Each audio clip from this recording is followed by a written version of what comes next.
Hare Krishna everyone, let's learn HTML with your दोस्त and host तेजस सुदामा। आज के हम इस वीडियो में एचटीएमएल क्लासेस आईडी और फ्रेम्स के बारे में बात करने वाले हैं। ये हमारे वीडियो नंबर 13 होने वाला है। So let's get started.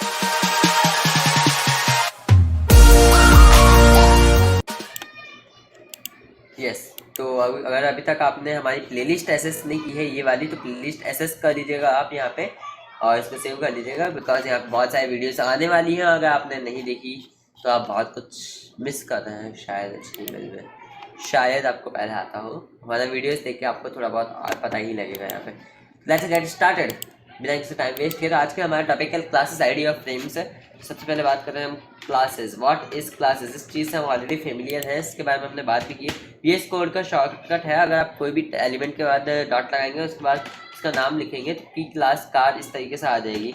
अब यहाँ पे 2-3 कार की कंपनियों का नाम लिख लेते हैं। हमें कार वैसे कंपनियों का नाम ज़्यादा पता नहीं है, पर फिर भी वॉल्वो, मारुति, टाटा, ये 3 नाम हम लिख लेते हैं अभी के लिए। तो यहाँ पे हमने क्लास बना दी। इसी तरीके से हम आईडी भी बना लेते हैं। जल्दी से सारा काम करते हैं। आईडी यहाँ पे क्लासेस में एस ज़्यादा हो गया एक, तो आईडी में अभी हमने आईडी रख लिया और ID is equal to car रख ली हमने, वॉल्वो। एक चीज़ बोली जाती है, आपने अगर सुना हो, आईडी हमेशा सिंगल होती है, PID सिंगल होती है हमेशा। क्या ऐसा हो सकता है? अगर हम डबल आईडी भी तो बना सकते हैं, 3-3 आइडिया, तो 3-3 आईडी बना देते हैं ऐसे। चलिए 3-3 आईडी बना देते हैं। आईडी इज इक्वल टू, यहाँ पे अब हम देते हैं कोई भी कार ही देते हैं। वो क्लास हो गया ये वॉल्वो मारुति टाटा, वॉल्वो मारुति टाटा, और इसे हम दे देते हैं H3 दे देते हैं ना। कंट्रोल और D दबा के हम ये मल्टीपल वाले करते थे। हाँ, इस तरीके से कंट्रोल शिफ्ट P करके इसे चालू ही कर देते हैं हम। टॉगल स्क्रीन कास्ट मोड, तो ताकि आपको पता रहे यहाँ पे हम क्या क्या लिख रहे हैं। अब जैसे हमने स्टाइल टैग लिखा, अब हमें इस वाली स्टाइल को आना, तो इसके लिए हम डॉट लगाते थे, अगर आप लोगों को पता हो तो। डॉट जो भी क्लास है हम उसका डॉट, फिर इसकी क्लास का नाम, उस तरीके से फिर हम उसको आइडेंटिफाई करते हैं। डॉट का जैसे कि हम इसका दे देते हैं कलर रेड। कल आईडी और एलिमेंट दोनों, आईडी और क्लासेस दोनों को हम एक साथ समझते हैं। कलर हमने दे दिया। अब आईडी को भी हम इस तरीके से ही टारगेट करते हैं। आईडी को हम हैश लगा के टारगेट करते हैं, तो इसको हम कलर देते हैं पर्पल। अब बताइए, आपके लिए एक क्वेश्चन है कि आईडी एक जो वॉल्वो है केवल वही पर्पल कलर की होगी या तीनों आईडियों पे पर्पल कलर लगेगा? कमेंट करिएगा बिना देखने से पहले। अब तो दिख ही गया वैसे तो इसमें, यहाँ पे हो गया था। यस, तो तीनों में करेगा और तीनों क्लास भी कर रही है। वाई? एक क्वेश्चन है। बोला जाता है क्लास सिंगल होती है, सॉरी क्लास मल्टीपल डिफाइन कर सकते हैं बट आईडी सिंगल होती है। तो ये डबल कैसे हो रही है? डबल से भी ज़्यादा हो रही है और टारगेट हो रही है class. How is it possible? तो इसका आंसर है जो क्लास होती है, क्लास हमने यहाँ पे कार लिखा, तो क्लास का तो आपको समझ में आता है मल्टीपल है, यहाँ पे टारगेट हो रही है। But how ID targetable? उसका आंसर यहाँ पे ये है, आईडी हम टारगेट कर सकते हैं मल्टीपल। आईडी भी एक पैरामीटर है और क्लास भी एक पैरामीटर है जिसे हम मल्टीपल लिख सकते हैं और मल्टीपल टारगेट्स भी कर सकते हैं। But in the JavaScript case हम इस तरीके से नहीं कर सकते। जैसे इसका एक एग्जांपल हम आपको यहाँ पे बताते हैं कि जैसे यहाँ पे एक जावास्क्रिप्ट का कोड लिखा हुआ है। चलिए CSS में तो ये चीज़ वैलिड है कि हम मल्टीपल आईडीज को टारगेट कर सकते हैं, बट हमें आईडी हमेशा एक बनानी चाहिए पेज में। But in the case of JavaScript we can't do that, because get elements by ID होती है एक, और गेट एलिमेंट नहीं, sorry, get element by ID होती है। तो गेट एलिमेंट बाय आईडी हम जब भी करते हैं तो जो सबसे ऊपर वाली क्लास होती है, सबसे फर्स्ट क्लास, वही हमेशा टारगेट में रहती है यहाँ पे। जैसे कि हमने यहाँ पे लिखा हेलो। जावास्क्रिप्ट का कोड मत समझिएगा बिकॉज बिगिनर है तो समझ में भी नहीं आएगा, बट एक एग्जांपल के लिए हम आपको बताना चाहते हैं कि जावास्क्रिप्ट में ये चीज़ नहीं होती। ये डिफरेंस है क्लास और आईडी में। तो हेलो वर्ल्ड, हरे कृष्णा यहाँ पे लिखा हुआ है। चेंज टेक्स्ट पे जैसे दबा दें, फंक्शन कॉल हो रहा है, माई हेड है, हैव अ नाइस डे। जैसे चेंज किया तो हेलो वर्ल्ड का हैव अ नाइस डे हो गया है यहाँ पे। तो ये स्लाइटली डिफरेंस है दोनों में यहाँ पे। तो चलिए आपको अब समझ में आया होगा। यहाँ पे क्लास को हम टारगेट कर सकते हैं इस तरीके से। नाउ आईडी और क्लास का कॉन्सेप्ट खत्म होते ही यहाँ पे हम करते हैं नया कॉन्सेप्ट चालू, वो है आई फ्रेम। ये थोड़ा सा नया कॉन्सेप्ट है। आई फ्रेम एक टैग होता है, आई फ्रेम बनाते हैं सबसे पहले। तो जैसे आई फ्रेम किया तो frame border is equal to 0, ऐसा सीखा गई क्या है। तो जैसे सोर्स के अंदर कोई भी URL डाल देते हैं, तो सबसे पहले URL ही डालता है, तो हम google.com डाल देते हैं। इसके अंदर google.com हमने डाला, हमने नीचे स्क्रॉल किया, क्या आया, google.com रिफ्यूज टू कनेक्ट। जब google.com ने रिफ्यूज़ कर दिया तो कौन सा डालें, status.dev डाल देते हैं। ये तो रिफ्यूज़ नहीं करेंगे। तो जैसे ही हमने ये डाला तो ये साइट यहाँ पे दिखने लग जाएगी। यस, यहाँ पे हाउ, ये कैसे हो गया, ये टैग की विशेषता है। टैग का काम ये है कि ये टैग हमें दिखा देता है, वो जो साइट का जो व्यू है वो एक फ्रेम में दिखा देता है हमें।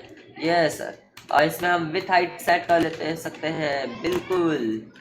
It is as it is like an image tag के एट्रीब्यूट्स की तरह यहाँ पे भी हम सेट कर सकते हैं 500 पिक्सल जैसे कि यहाँ पे, और हाइट भी अगर आप पिक्सल ना लिखे ना तो भी चलेगा यहाँ पे। अब यहाँ से भी हटाना पड़ेगा फिर हमें। इसको हम स्टाइल की हेल्प से भी कर सकते हैं, स्टाइल टैग की हेल्प से, जो कि आपने हमारी इमेज टैग की वीडियो में अगर देखा ही होगा किस तरीके से किया जाता है। अगर नहीं देखा तो देखिए जाके, तब पता लगेगा आपको।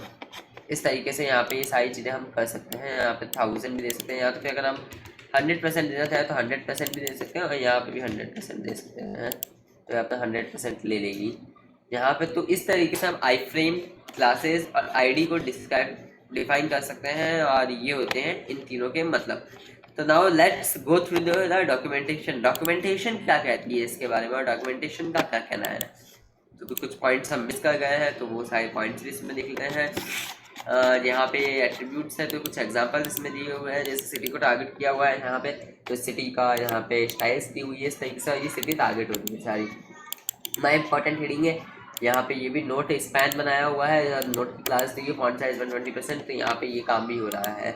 नेक्स्ट एग्जांपल सिटीज़ को टारगेट करने का, तो यहाँ पे मल्टीपल सिटीज़ को हम टारगेट कर सकते हैं। जैसे हमने कहा, ये कोड को मत समझिए जावास्क्रिप्ट को, बिकॉज अगर आप बिगिनर है, अगर जावास्क्रिप्ट कोड को समझने लगेंगे तो आपको दिक्कत आ जाएगी। तो प्लीज़ इसके कोड को मत समझिएगा अभी के लिए। तो यहाँ पे तो बस जैसे हम हाइड एलिमेंट्स करेंगे तो वो हाइड हो जा रहे हैं, मल्टीपल एलिमेंट्स को टारगेट कर सकते हैं हम जावास्क्रिप्ट की हेल्प से, बस इतना सा समझ लीजिए। यहाँ पे आईडी की बात करते हैं। आईडी में जैसे हमने पहले बताया था आपको, बुकमार्क्स में लिंक्स में अगर याद आया हो तो रिकैप करिए वीडियो, नहीं किया तो आई बटन में अब आपको वो लिंक मिल ही जाएगा, आप उधर देख सकते हैं ऊपर यहाँ पे।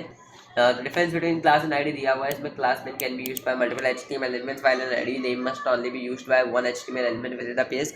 हमने बात बताई, ये बात गलत है, हम मल्टीपल भी यूज़ कर सकते हैं। सीएसएस को वैलिड करती है बट जावास्क्रिप्ट इसको इग्नोर करती है। तो यहाँ पे ये चीज़ शायद ही कहीं लिखी होगी, बट प्रैक्टिकली हमने आपको बताई। यहाँ पे कुछ जगह लिखी रहती है, कुछ जगह नहीं लिखी रहती। एक वैलिड प्रैक्टिस रहती है, बट एक ही आईडी डाल जाए हमेशा पेज में, क्लास मल्टीपल डाल सकते हैं आप। तो इसके भी एग्जांपल्स दिए हुए हैं जावास्क्रिप्ट के इस तरीके से। यहाँ पे भी आप देखेंगे तो एक है, यहाँ पे एक और हमने वो बना ली थी, इस पर कॉपी करेंगे तो इसलिए डबल आ गई थी। तो इस तरीके से आईडी को भी हम टारगेट कर सकते हैं, और इस क्लास को टारगेट करा हुआ है इसमें। और इस तरीके से ये एग्जांपल था, हमने आपको पहले दे दिया था आईडी का। इस तरीके से हम आईडी को टारगेट करके इसके .in इसके HTML को यहाँ पे जैसे ही क्लिक करते हैं तो चेंज हो रहा है बटन पर क्लिक करते ही। अब आई फ्रेम का भी इसमें दिया हुआ है। आई फ्रेम की विथ हाइट इस तरीके से सेट कर सकते हैं। हम टाइटल डाल सकते हैं आई फ्रेम एग्जाम्पल, सॉरी टाइटल भी एक एट्रीब्यूट है। यहाँ पे अगर आई फ्रेम नहीं आया तो उसकी जगह टाइटल आ जाएगा यहाँ पे। और इसके बाद फिर हम यहाँ पे एक एग्जांपल इसमें दिया हुआ है। ये एक एग्जांपल हमने इसलिए यूनिक खोला है यहाँ पे, बिकॉज क्योंकि हम यहाँ पे आई फ्रेम इस तरीके से टैग्स यहाँ पे सेट कर सकते हैं। उसके बाद हमें पी टैग इसमें डाला हुआ है, उसमें आई एंकर टैग है। एंकर टैग में लिखा हुआ है w3schools.com खोलना, जब टारगेट उसका लेकिन आई फ्रेम ए हो, आई फ्रेम अंडरस्कोर ए और नेम आई फ्रेम का ए है। तो जैसे हम इसको क्लिक करेंगे तो इधर W3 स्कूल्स का जो आई फ्रेम है वो खुल जाएगा। तो इस तरीके से अगर हम कोई फंक्शनैलिटी बनाना चाहें तो इस तरीके से हम फंक्शनैलिटी बना सकते हैं। नेम में जो आई फ्रेम का नेम एट्रीब्यूट है उसमें हम कोई सा भी नेम डालें और एंकर टैग में उसको टारगेट में के एट्रीब्यूट में पास कर दें, तो वो जो हमने एंकर टैग में जो लिंक डाला है वो उसमें खुल जाएगा आई फ्रेम में। अगर वो वैलिड है, अगर नहीं खुला तो टाइटल दिख जाएगा, जो टाइटल एट्रीब्यूट है जैसे आई फ्रेम एग्जाम्पल। अगर वो लिंक नहीं खुलता है, जैसे for example in my case अगर हमने google.com डाला है, अगर वो नहीं खुल रहा तो आई फ्रेम एग्जाम्पल उसमें दिख जाएगा। तो आई होप आपको इसी के साथ ये वीडियो पसंद आई होगी।